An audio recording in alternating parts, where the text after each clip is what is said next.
for many, many years until I went balls deep full time in crypto about a year and a half ago.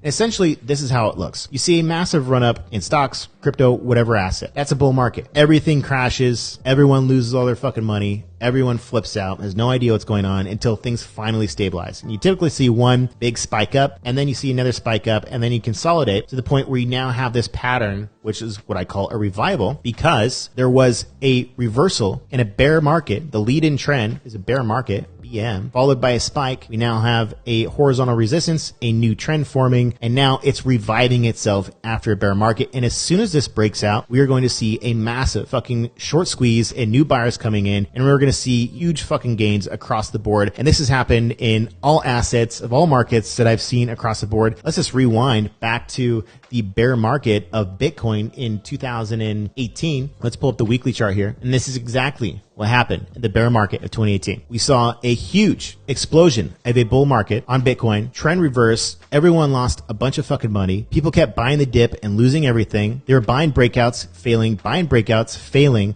Everyone lost a shitload of money before finally we had this descending trend triangle that broke down in an additional 50% drop, which is what I think could happen in today's market with crypto and Bitcoin, where if we break 30K, we could drop to 10 to 20K. And that's where we're going to see a potential probably revival pattern form up. And if we look closer at exactly what happened here on Bitcoin, we can see the neckline forming along with the ascending trend forming. And now, my friends, this is what we call a revival pattern on Bitcoin. And when you saw this pattern on Bitcoin, this was happening across the board on all the altcoins, all the small caps, whatever you want to call them, on all the coins. And as soon as that revival pattern broke out, we saw another massive move on Bitcoin to the upside, about 220%. So this is what you want to look for at the end of a bear market. You want to look for a revival pattern across the board on Bitcoin. And when that happens, you're going to see a lot of the similar patterns that are going to form up across all the altcoins. And that's when you want to be confident and go balls deep, fucking go on margin, balls to the wall, get a loan from your dad and your mom and your grandma. Just kidding. But you know, it could be pretty profitable. This is when I want to be confident in going balls deep in the market, possibly do some margin